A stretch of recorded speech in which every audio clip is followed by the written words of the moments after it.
Hi, how are you doing? Hi, I'm doing okay, and you? I'm okay, thank you. Can you introduce yourself, your name, where you're from, and what you do? My name is Mackie Ibrahim. I'm a Ugandan from Karamoja region, found in northeastern Uganda. I have an MBA in finance. Currently, I'm working as an internal auditor. Yeah, and I'm also helping my dad. Wow. Can you tell me a little bit about your country, Uganda? Because for me, I know little about Uganda, and then maybe this is the time for you to promote Uganda Okay. to the world. Uganda is a beautiful country. It has different cultures and different tribes. It was colonized by the British, so 99% of the citizens speak English, and it has beautiful cultures. The foods are different. The street foods are so nice, and traveling through Uganda is really beautiful, and the people there are amazing. And the best part of it is that it's really safe in Uganda. Oh, Yeah. explain more about safety. About safety, mostly where I come from. Actually, where I come from before, uh, it wasn't okay. There was a lot of insecurity. It's safe, but there was insecurity because of the lifestyle of the people there. Yeah, because they are not really that civilized, so they are forcing civilization into them. So which was kind of bringing issues of insecurity. But now I'm glad everything is okay, and it now, because when you're traveling from one city to another, like from my work to my parents' home, it was really not safe because you can just be stopped by someone, you know. So, but now I'm glad it's okay. And then safe-wise, like there are no thugs who like will put you on gunpoint, or like maybe in the central part of Kampala, but it's really a rare case. Yeah. And for safety when it comes to women, it's really safe because there are no any rape issues, even when you're out at night, you know. The worst is you can be out and you can be robbed, you know. So you just have someone will be like, give me your phone and all the money you have. And if you do it willingly, they can let you go. But sometimes if you don't, then they can decide maybe to beat you up or something like that. So do you see the increment of tourists now compared to before? There are a lot of tourists because of the wildlife and the nature. Where I come in Karamoja, there's beautiful wildlife. There's a national game park called Kidepo National Park. It's really famous. It's really beautiful. It's amazing. Yeah. You are Muslim, right? Yes, I'm a Muslim. And how many percent of Uganda? I think it's 50%. Yes. Is it easy to find mosque and It's easy to most when you're traveling to, the mosques are everywhere along the road, which is really beautiful because you stop and pray and continue your journey. in the whole country? Yes. Any problem between the Muslim and the other community? No, there's no problem between the Muslim community and the other religions. There's no problem at all. How about the Eid Fitri or Eid Adha? Is it like national holiday? Yes, it's a national holiday and it's celebrated all over the country. Oh, Yeah. that's nice to know, because I never know about that before. Yeah. So what got you into traveling in this first place? As I grew up, my dad loves traveling. My mom is a traveler, so I traveled with them around Uganda. So it's a natural thing. And how many countries already? So for my parents, you need to first be educated before you start traveling. Education is a must. So I traveled around the whole of Uganda with, and sometimes with my sisters and friends. But then I had to like first make my parents proud. I have to finish my education before I start traveling, because my mom always said, if you mix two things, you're going to fail one. So I had to concentrate on my education and perform well, and which I did. Alhamdulillah, I finished my education and now I can travel. So after Uganda, After I did study in India, I did my bachelor's degree in Gujarat state of India, and then I also did my master's in the same state. And then I went back home because I had family. 5 years without seeing your family is really something. Yes. So when I went back home, I just needed to spend more time. And when I went back home, they're like, you need to get a job, get a job, get a job. And if I want a good job, I have to go to the city, which is 13 hours away from home by bus. And I told my mom, I don't think 2 weeks, 1 month is okay, is enough for me to spend time with you. I need like 1 year, 2 years, because I really missed my family so much. So I decided to work in a city nearby home. I get to go back, visit on weekends. Yeah. so now you are traveling, you're leaving them for Now few weeks. I love, yes, but I know I'll always go back because I really love my family, and I can't stay with them, without them for so long. And yeah, I don't think I can do that again. I mean, now you are traveling, so you're going to leave them for a few weeks. Yeah, I'm and leaving them you go for a to meet few them. weeks. I'm already missing them, but I do communicate with them every day. I can't go a day without talking to my dad, my mom, my sisters. I come from a very big family. Yeah.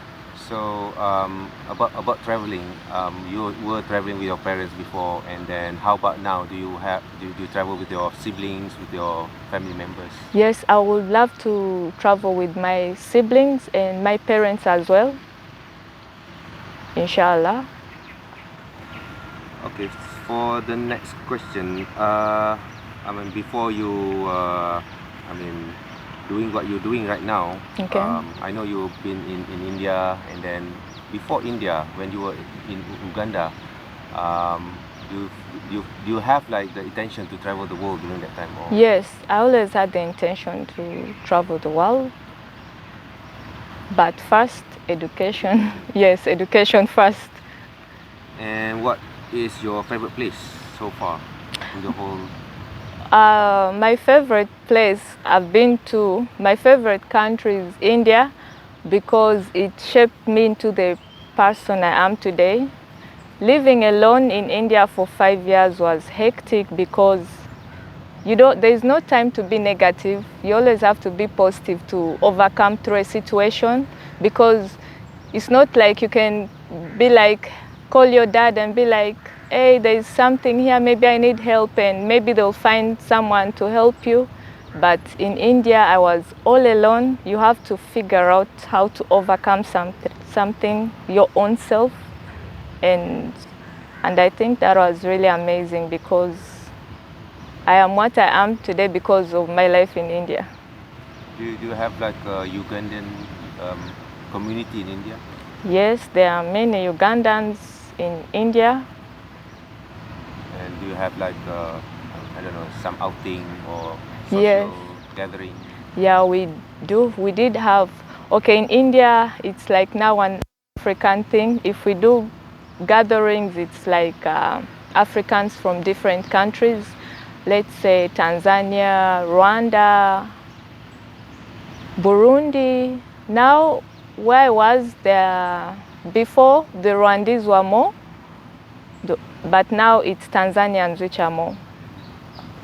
And I know you miss your family when you're traveling or when you're abroad, but what are the food that you are missing when you are traveling? Anything that you want to eat? What I want to eat back home.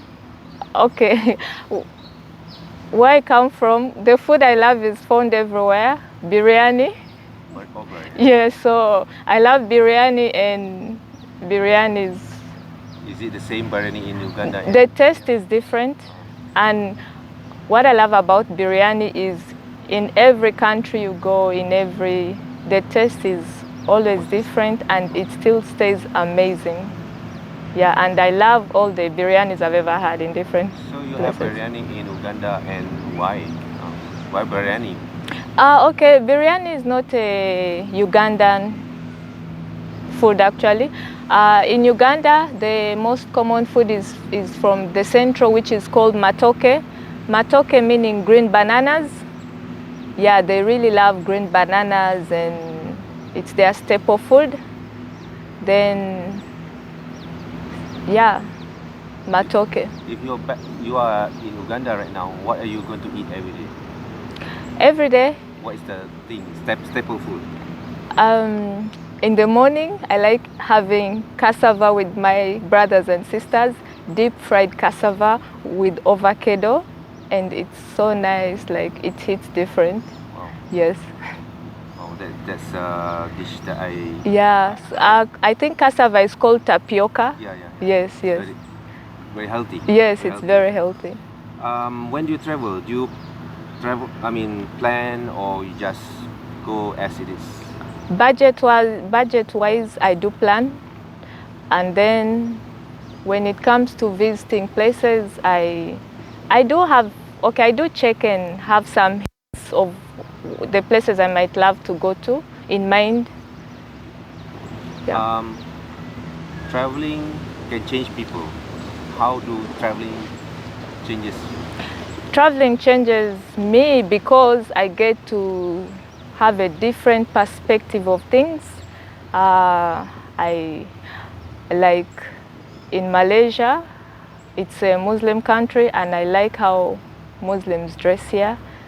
I like their fashion. It's really different from Uganda.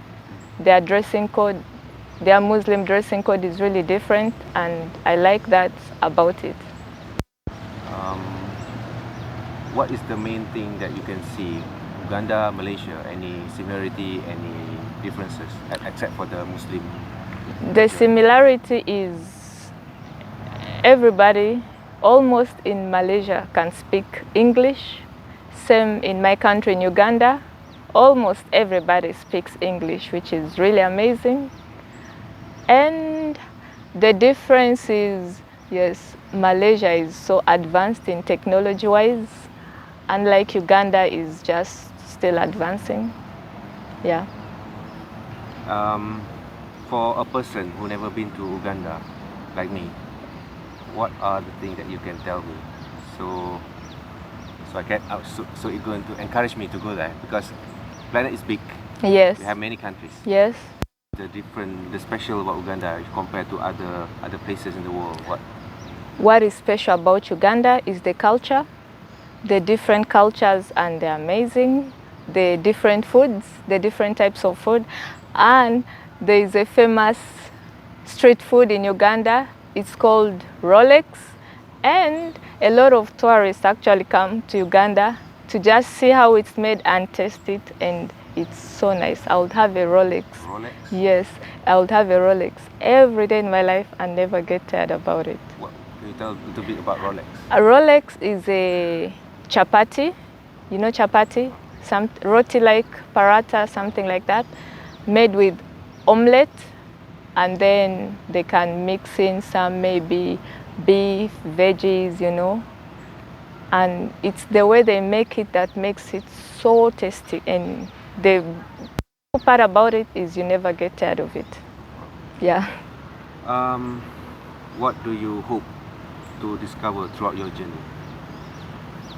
I hope to make more new friends. I hope to hear about the history from other countries, like the history I've heard from you today. It was really amazing and interesting. Yes, I'd like to see the people, how their mindset, how they live their life. Yeah. So much differences. Yes. And colorful. That's Yeah. why God created us different. Yeah. Anything weird or funny while that happened to you when you were traveling? Any experience that you want to share to us? Problem at the border, at the migration, or anything you want to share? Nothing really funny, but in India, when I was there in North India, people look at you and they just look at you. They'll just be there and look at you, and you don't know why they're looking at you. Do they want a selfie? Is it my hair? Is it my skin? Is it my height? I don't know. Yeah, so sometimes they look at you and smile, and they won't come and talk to you. They'll just sit and look at you, you know, and it was something kind of weird. You don't get used to it at first because you're like, is there something wrong with me? Or but then when you get used to it, I guess it's okay, you know. Anything that you can share with me, the purpose of life, the purpose of your life, what you want to achieve in your life? What I want to achieve in my life is, I know I like family. I'm a family person. Yeah, I know I've made my parents proud, and I still want to make them more proud. And I would like to travel the world. I would like to go to some countries with my parents. I would like to bring my mom to Malaysia. I'm sure she'll really love it. She likes traveling too, but my parents have sacrificed a lot for me and my sisters and brothers, you know. Yeah, so I would like to return back the favor, and I want them to see the world, like mostly my mom. Last but not least, anything in your language that you want to share to us, and then after that in English translation. Okay, in my local language, which I don't know so much, I can say the greeting. It's called Karamojong, and they say Ikonyai, meaning how are you, and Ejok means I'm okay. And in Uganda, which I don't know at all because I'm not a Muganda from the central, they say Oliotia, meaning how are you, and Bulunji, meaning I'm okay. And in Swahili, habari gani, meaning how are you, nzuri sana, meaning I am very fine. Yeah. You are fluent in which language? I'm fluent in Swahili language, yes. But And English. yeah, in English, yeah. The other language is for my dad where we grew up. That's his. But finally, the whole family can't speak it fluently because we usually speak Swahili and English. Thank you for this interview. I wish you a great travel, and hope you're going to get everything that you wish in your life. Thank you.